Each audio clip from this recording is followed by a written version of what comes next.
और अब वक्त है हमारे चुनाव स्पेशल शो 2024 का अंक गणित का और आज का नंबर है 428। पांचवें चरण के चुनाव के बाद देश की 428 लोकसभा सीटों पर मतदान पूरा हो चुका है। अब सिर्फ 115 सीटों पर ही मतदान बाकी है, यानी चुनाव 400 सीटों के पार जा चुका है। बीजेपी का दावा है कि वो अपने लक्ष्य अब की बार 400 पार की तरफ बढ़ रही है, तो विपक्षी गठबंधन का कहना है कि इस बार तो सरकार उनकी ही बनने वाली है।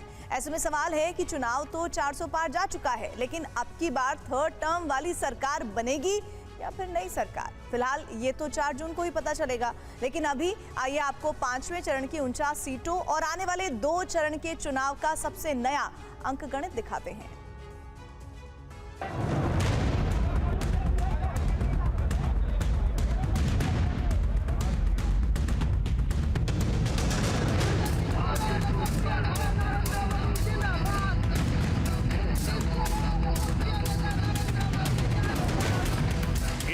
गठबंधन ये पहले पस्त थे, 5वें चरण में ये परास्त हो चुके हैं।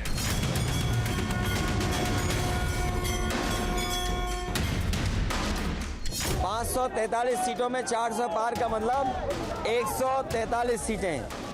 जनता इस बार 140 सीटों के लिए भी इन्हें तरसा देगी।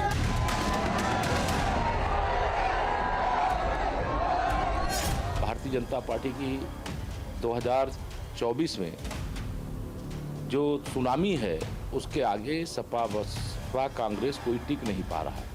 जनता ने फैसला किया है तीसरी बार मोदी सरकार का। मुझे तो लग रहा है इस बार जरूर बदलाव होगा, क्योंकि जो जनता है, मैं ये महसूस कर रही हूँ कि जनता कुछ साइलेंट सी है, ज़्यादा कुछ खुलकर बोल नहीं रही है।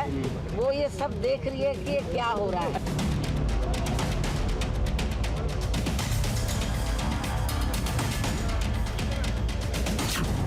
पांचवें चरण के चुनाव में उत्तर प्रदेश की 14, महाराष्ट्र की 13, पश्चिम बंगाल की 7, बिहार की 5, ओडिशा की 5, झारखंड की 3, जम्मू कश्मीर की 1 और लद्दाख की इकलौती सीट यानी कुल 49 सीटों पर मतदान पूरा होने के साथ ही अब तक देश के 428 नए सांसदों के नाम ईवीएम में बंद हो चुके हैं। सबसे पहले बात महाराष्ट्र की, जहां मुंबई और मुंबई महानगर क्षेत्र की 10 सीटों के साथ पांचवें चरण में बाकी बची 13 सीटों पर वोट डाले गए। मुंबई में अमिताभ बच्चन, अक्षय कुमार, रणबीर कपूर, शाहरुख खान, सलमान खान, आमिर खान, मनोज वाजपेयी, सनी देओल, अनुपम खेर, रेखा, हेमा मालिनी, ऐश्वर्या राय बच्चन, श्रद्धा कपूर, कियारा आडवाणी, सारा अली खान, सैफ अली खान, करीना कपूर खान, ऋतिक रोशन, टाइगर श्रॉफ, चंकी पांडे, अनन्या पांडे और मलाइका अरोड़ा जैसी फिल्मी सितारों ने बढ़ चढ़कर लोकतंत्र के महापर्व में हिस्सा लिया। उसी को दिमाग में रखते हुए मैंने वोट किया और उसी हिसाब से पूरा भारत वोट करे जो उनके दिमाग में सही लगे। जो आप देख रहे हैं उसको आप और मजबूत बनाना चाहते हैं और चाहते हैं कि इसी तरह से, इसी स्पीड से इंडिया आगे बढ़ता रहे। भारत रत्न और पूर्व क्रिकेटर सचिन तेंदुलकर, रतन टाटा, मुकेश अंबानी और कुमार मंगलम बिरला जैसी दिग्गज हस्तियों ने भी अपनी अपनी पसंद के सांसद और सरकार के पक्ष में मतदान किया। लोकसभा चुनाव के 5वें चरण के मतदान के समापन के साथ ही महाराष्ट्र की 48 सीटों पर भी आज मतदान समाप्त हो गया।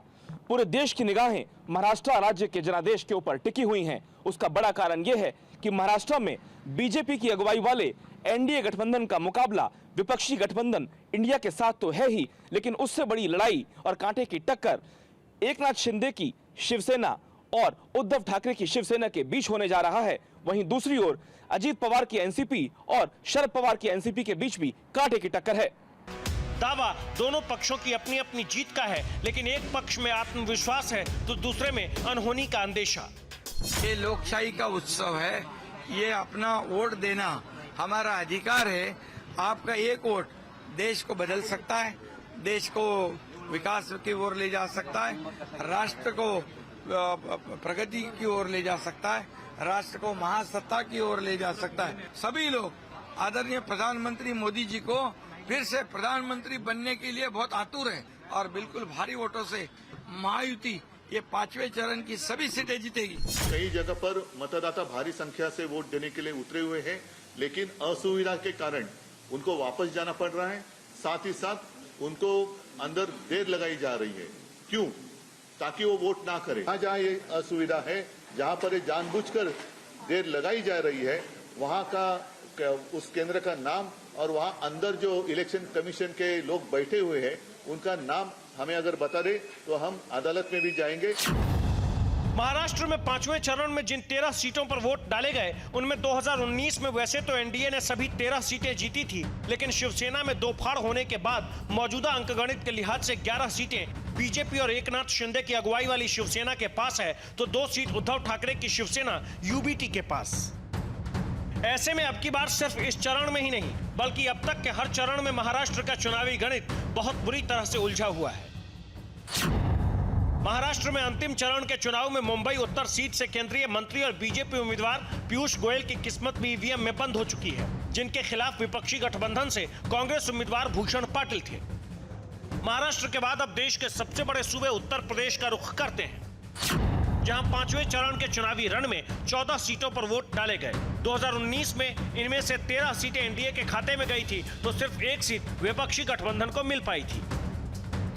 जो इकलौती सीट विपक्षी गठबंधन के हिस्से में गई थी वो है रायबरेली, जहां से अब की बार कांग्रेस से सोनिया गांधी की बजाय राहुल गांधी चुनावी मैदान में उतरे हैं, जबकि उनके खिलाफ एक बार फिर बीजेपी ने अपने एमएलसी और राज्य सरकार में मंत्री दिनेश प्रताप सिंह पर भरोसा जताया है।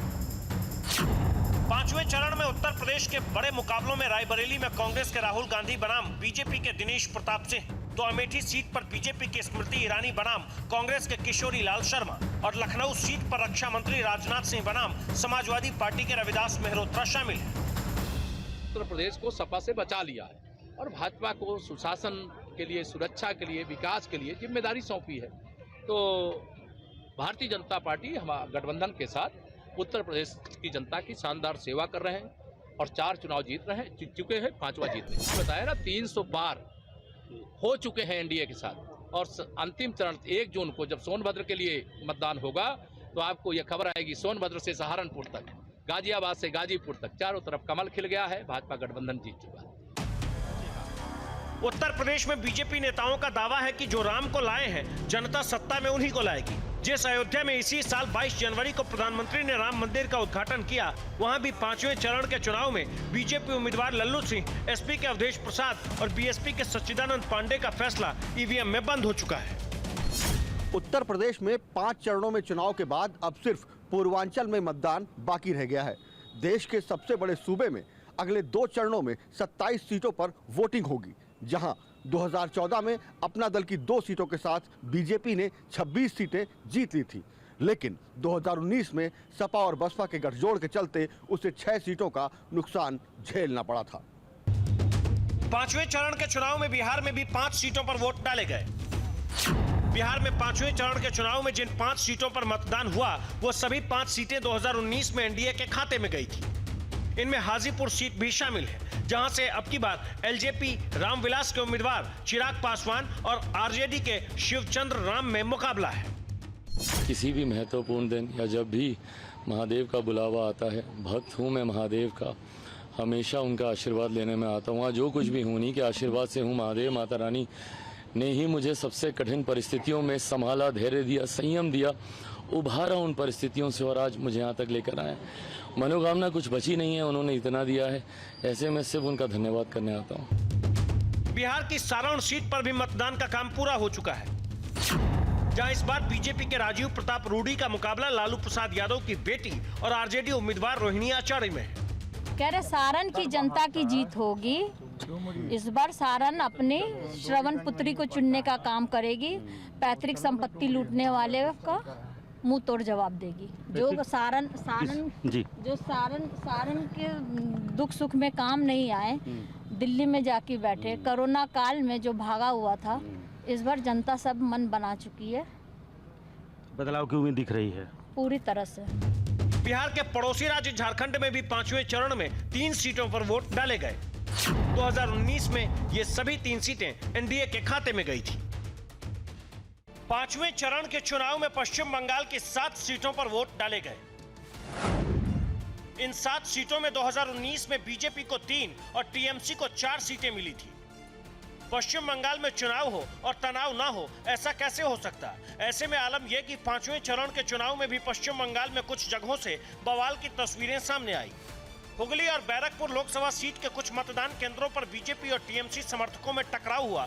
हुगली में तो बीजेपी उम्मीदवार लॉकेट चटर्जी की टीएमसी कार्यकर्ताओं से जबरदस्त बहस और झड़प हुई, तो कुछ ऐसी ही तस्वीर उत्तर 24 परगना में भी सामने आई, जहां बीजेपी उम्मीदवार अर्जुन सिंह और टीएमसी समर्थकों में जबरदस्त टक्कर हुई।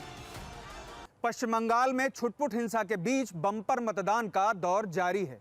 राज्य में अब तक 25 सीटों पर मतदान हो चुका है और 17 सीटों पर मतदान बाकी है, जिसके लिए बीजेपी और टीएमसी दोनों की जोर आजमाइश जारी है। बीजेपी पिछली बार मिली 18 सीटों को नए मुकाम पर ले जाना चाहती है, तो टीएमसी 2014 जैसी एक तरफा जीत हासिल करना चाहती है। 6 राज्यों के अलावा 2 केंद्र शासित प्रदेश जम्मू कश्मीर की बारामूला सीट और लद्दाख की इकलौती सीट पर भी मतदान पूरा हो चुका है। बारामूला में नेशनल कॉन्फ्रेंस के उमर अब्दुल्ला और पीपुल्स कॉन्फ्रेंस के सज्जाद लोन में मुख्य मुकाबला है। बीजेपी ने कश्मीर की 3 लोकसभा सीटों पर उम्मीदवार नहीं उतारे। कुछ जगहों पे उम्मीद से ज्यादा, कुछ जगहों पे थोड़ा कम, लेकिन कोई ऐसा इलाका नहीं है जहां पिछले इलेक्शनों के मुकाबले इस बार जो है वोट ठीक तादाद में नहीं पड़े। बारामूला में बम्पर मतदान का आलम यह रहा कि बिहार और महाराष्ट्र से भी ज्यादा यहां के लोगों ने लोकतंत्र के महापर्व में अपनी मौजूदगी दर्ज कराई। लद्दाख की इकलौती सीट पर भी 5वें चरण के चुनाव में मतदान हो चुका है। पिछली बार इस सीट पर जीत दर्ज करने वाली बीजेपी अब की बार नए उम्मीदवार के साथ चुनावी मैदान में उतरी। लद्दाख सीट पर बीजेपी के ताशी ग्यालसन और कांग्रेस के सेरिंग नामग्याल में मुकाबला है। 8 राज्य और केंद्र शासित प्रदेशों में 5वें चरण की जिन 49 सीटों पर वोट डाले गए, 2019 में इनमें से एनडीए को 41, मौजूदा विपक्षी गठबंधन को 6 और अन्य के खाते में 2 सीटें गई थी। भारतीय जनता पार्टी ने इस बार के लोकसभा चुनाव में अब की बार 400 पार का नारा दिया। अब ये नारा हकीकत बनेगा या फसाना, यह तो 4 जून को ही पता चल पाएगा। लेकिन इन सब के बीच देश में 5 चरणों का लोकसभा चुनाव हो चुका है, जिसमें 400 सीटों पर वोटिंग हो चुकी है। भारतीय जनता पार्टी का दावा है कि इन चरणों में उसे 300 सीट का आंकड़ा पहले ही उसने पार कर लिया है। इन सब के बीच विपक्ष का यह दावा है कि 7 सीटों के बाद भी भारतीय जनता पार्टी 150 सीट से ज्यादा नहीं बढ़ रही। मतदान के साथ ही 5वें चरण के चुनाव का शोर पूरी तरह से थम चुका है। ऐसे में अब 6ठे और 7वें चरण के चुनाव पर जोर है। इसके लिए प्रधानमंत्री मोदी ने ओडिशा के पुरी में रोड शो किया, तो ढेंकनाल और कटक में रैली की। इसके बाद पश्चिम बंगाल के तामलुक और झारग्राम में भी जनसभा की। अगले चरण के चुनाव प्रचार में प्रधानमंत्री मोदी ने विपक्ष के लिए क्या भविष्यवाणी की, वो भी सुन लीजिए।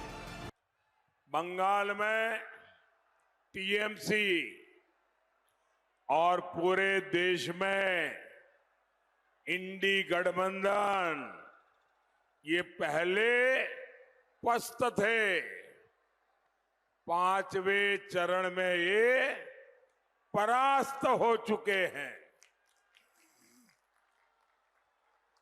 और 4 जून को ये समाप्त होते दिखाई देंगे। इंडी गठबंधन के बिखरने का काउंटडाउन शुरू हो चुका है। इस बीच कांग्रेस ने भी प्रधानमंत्री पर बड़ा पलटवार किया है। देश का राजा अगर झूठ बोलता है तो मेरा आपका तो नुकसान जो हो रहा है वो हो ही गया 10 साल, आने वाली पीढ़ियों का वो नुकसान करता है। वो इस देश के राजा ने किया है पिछले 10 साल। अब सच कौन बोल रहा है और कौन झूठ, इसका फैसला तो जनता को करना है, जिसका ऐलान सिर्फ 2 हफ्ते के बाद हो जाएगा। Bureau report, TV9 Bharatvarsh.